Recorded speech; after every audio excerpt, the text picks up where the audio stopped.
They wonder why I have no It's time to get active. Cause I know why I'm here. Yeah. Welcome back to Lamp Oil Stock, a channel where we kind of talk about things with a Hebrew Israelite perspective. And welcome to this Sabbath morning, a day the Lord made. I love these Sabbaths; they're great. It's the best way to do it. But we're going to be trying to talk about a different subject. What are we talking about today, dear? We're going to talk about the mark of the beast. Okay. Okay. We're going to be reading from Revelations 13, Uh-huh. and I'm going to read 16 through 18. Gotcha. Okay. Go for it. What do you got? Revelations 13 and 16 says, "And he causeth all, both small and great, rich and poor, free and bond, to receive a mark in their right hand, or in their foreheads, and that no man might buy or sell, save he that had the mark, or the name of the beast, or the number of his name." 18. Here is wisdom. Let him that hath understanding count the number of the beast, for it is the number of a man, and his number is 666. Gotcha. Okay. So, this is pretty controversial. People talk about it all the time. Right. And I wanna talk about it without talking about all the controversy that's going on out there. Okay, so we're not talking about the real world, what's going on outside. We're just going to focus on the Bible stuff. Well, Mostly. I want to talk about, there's a lot of ideas of, well, this says a lot, and there's a lot of ideas out there, a lot of people saying that this means this and this means that, and I want to kind of stay away from that. Okay. And just talk about some things that this says. Okay. Now, of course, I started reading at verse 16, and it says, "He causeth all." So I want to explain that what we're talking about is the second beast. Okay. When it says "he," we're talking about the second beast. Right, because in Revelations it starts off with the beast, and then later on... Well, yeah, it starts off, we're talking about the beast, and then it says the second beast, and so this is the second beast. Okay. That is getting power from the first beast and causing people to worship the first beast. Right. So, of course, it talks about receiving a mark, and everybody knows or has heard the mark of the beast. It's everywhere in TV shows. Oh, yeah. This 666 thing. Right. But what people don't talk about, and what I find interesting is that in verse 17 it says, "And that no man might buy or sell, save he that hath the mark, or the name of the beast, or the number of his name." Right. And so when I read this, I don't see that there's just one mark, or that there has to be just one mark. Uh-huh. Because it says Or. or, It's using the right. or. Yeah, Right. okay. So in the first one, it says that everybody's going to receive a mark Right. in either their right hand or their forehead. But then it also says that save no one will be able to buy or sell unless you have this mark, or the name of the beast, or the number of his name. So reading that makes me think that there's more than one mark. So, but everybody's seems to be saying, "Oh, well, this one thing is it," or maybe this one thing is it. And Right. I just don't think that it's necessarily just one type of mark. I got you. That's what you're saying. With using the conjunction "or," it tends to make it seem like, or as we read it, it makes it seem like it's multiple things going on at the same time. Right. So, there's a mark, but it doesn't have. They don't all have to look the same. I got you. I see the point that you're making. It could be multiple versions of the same sort of idea. Right. Yeah. Now, and as I read over this, it does also talk about the number of a man. Right. The beast is a person. Right. It's a person. A lot of people have the idea of some cartoon style character coming out with horns and a tail. I got a picture of that on the. I mean, it's on the screen. I got you. And hooves. But this is not some mystical made up thing. I believe they do these cartoons and they make these images of this creature to get people looking for that instead of reality, that the beast is a person. Right. And it's a person that's walking around in the earth, and but people want to, because Revelations can seem very scary, it's easier to say, well, I don't see this thing, so this ain't it. Yeah, you don't see the cartoon character version of Satan Yeah. wandering around, so you don't. It's a lot less to fear, I guess is the way to say it. So, it says that Satan is crafty. Right. So I know that it had to have been him who put out this image of what we think of when we think of the devil or we think of Satan. Right. But it says that he's going to fool the whole world. And if something came out looking red with horns and hooves, nobody would be deceived or fooled by that. Right. So, although today, you never know. There might actually be people that just jump on it the way the world works today. But no, in all reality, I'm with you. It'll be a person. It'll be some sort of person from somewhere speaking very colorful words. it'll be a person that has received power from Satan, because God gave Satan the power over the earth, so he can manipulate and do a lot of things in the earth in order to trick and manipulate and get people to turn away from God. So it will be a person that has the backing of Satan, right, in order to do these things. Now, this verse comes up, this mark comes up in some other places in Right. Revelations as well. Right. Right. Let's look at another one. In Revelations 20, there's another mentioning of the mark in relations to believers. Right. In Revelations 20, verse 4, it says, "And I saw thrones, and they sat upon them, and judgment was given unto them. And I saw the souls of them that were beheaded for the witness of Jesus, and for the word of God, and which had not worshipped the beast, neither his image, neither had received his mark upon their foreheads or in their hands. And they lived and reigned with Christ 1,000 years." So here it's saying, "I saw thrones, and they that sat upon them, and judgments was given unto them." So this is the rulers of the world that he's talking about when it says, "I saw thrones." And these rulers are having people beheaded that are a witness of Jesus, Right. and have the word of God on their tongues, and that did not receive or worship the image or the beast or receive his mark. All right. So this is a group of people.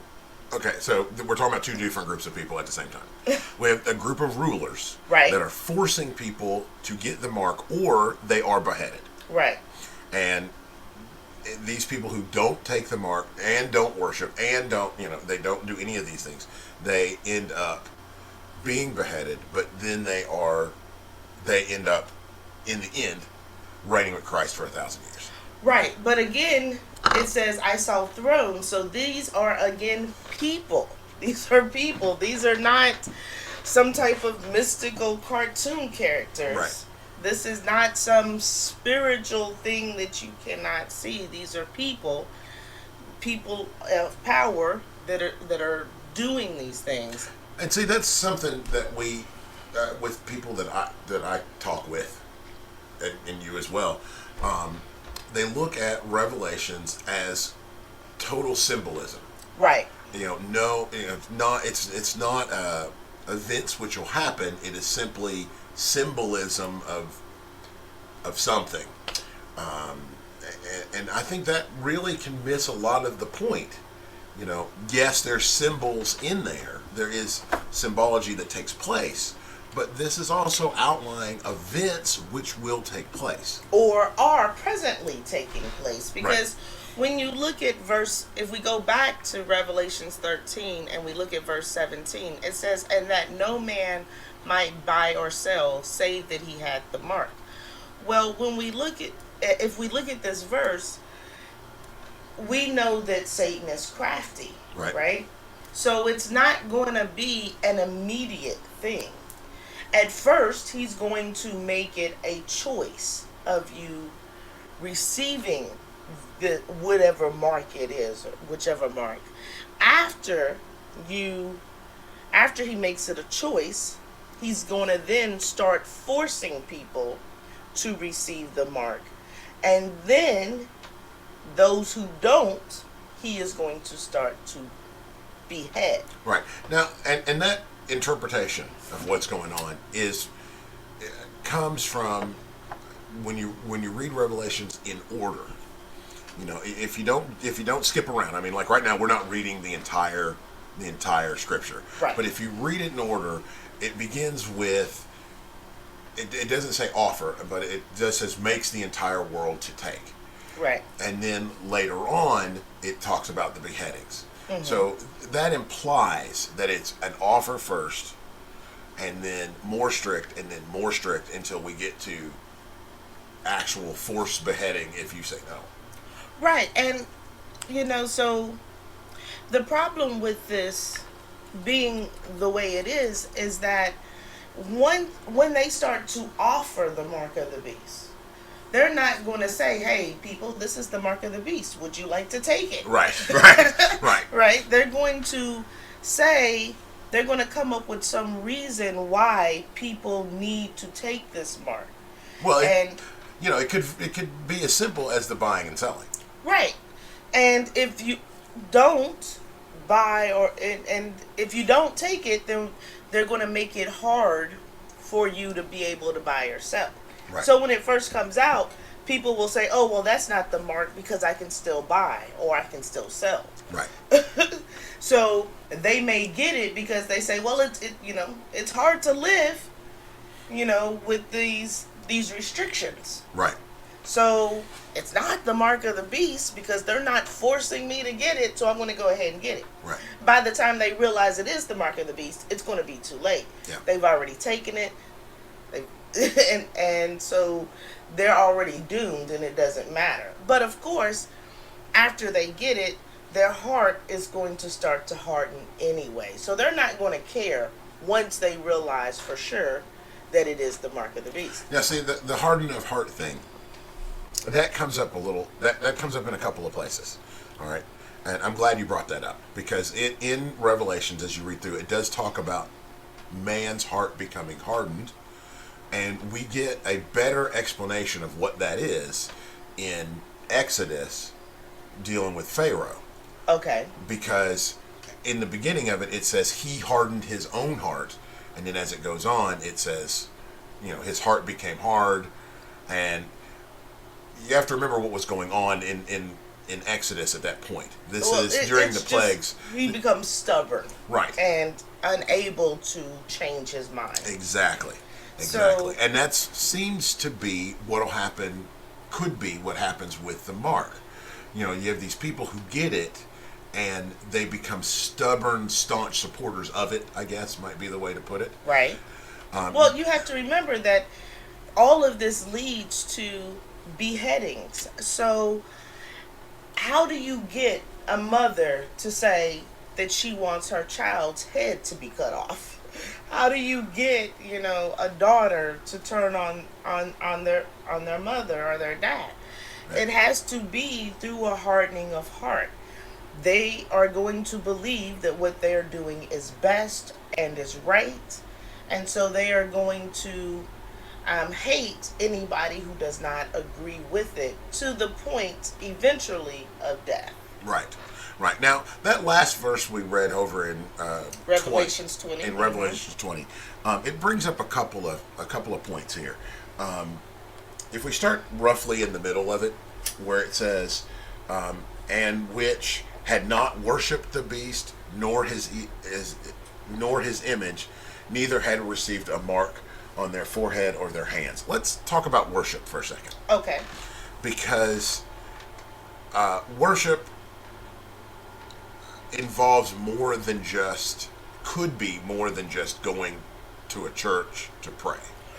Right. A lot of people believe that worship has to be a supernatural power. Right. And yet the Bible tells us that you can worship many things, that because those things become your gods. Money being an example of things that people worship. Let me look up worship for just a second. Okay. All right. So if we look up the definition I'm not using the Bible. I'm actually just using online. I'm looking up the word worship. Right. It's to regard or respect, honor, or devote to. Right. And it gives the example of a celebrity is worshipped by her fans. Right. Or it also gives to perform or take part in an act of worship. And it also gives the same example of celebrity and fandoms. Right. If you look at the world, you will notice that a lot of celebrities have, in one way or another, called themselves a god. Right. Or, you got Jay-Z, who has called himself God. You have Willie D, who says he is a god. You have Beyonce, who has said she is a god. Right. And that's just a couple off the top of my head.